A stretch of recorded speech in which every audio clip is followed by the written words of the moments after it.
Sa harap ng hamong dulot ng mataas na presyo ng petrolyo at oversupply ng gulay sa La Trinidad, Benguet, pagtatakda ng floor price o minimum na presyo ipinatutupad na. Si Christine Bornola sa Baway sa sentro ng balita.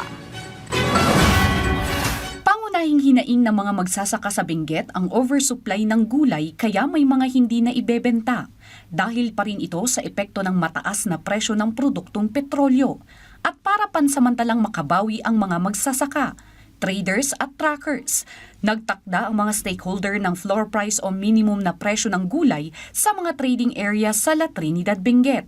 Ibig sabihin, kung bibilhin ng mga tracker ang gulay mula sa mga magsasaka, nakatakda na ang minimum na presyo nito. Ito ang kanilang napagkasunduan sa isinagawang public consultation. Mainit naman ang naging talakayan ng mga magsasaka at mga negosyante. Kasi ito yung long-standing na problema ng farmers. Ang nangyari lang ba ito?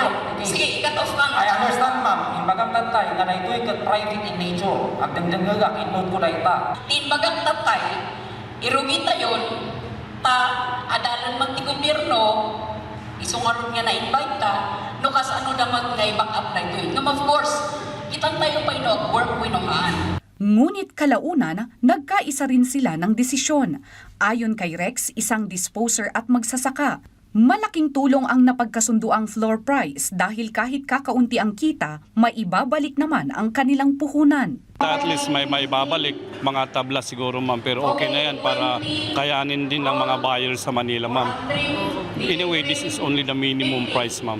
Si Rudy Bulawan naman na presidente ng Trader Trackers, sinabi niyang ilang taon na umano itong iminumungkahi ngunit hindi na ipatutupad. Sa pamamagitan ng naitakdang floor price o minimum price ay mababalanse na ang kanilang kita lalo na kung may oversupply sa gulay. Actually, ilang years na yan.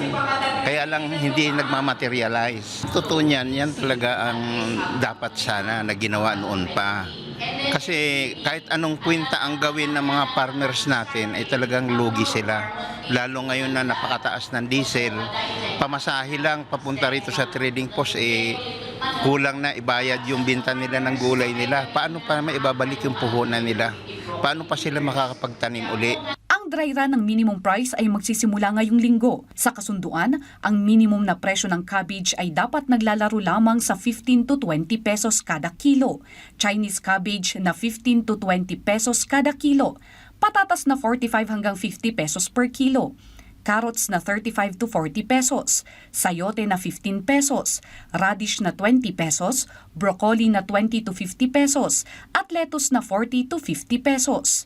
Ang mga lalabag naman sa kasunduan ay may kaukulang multa.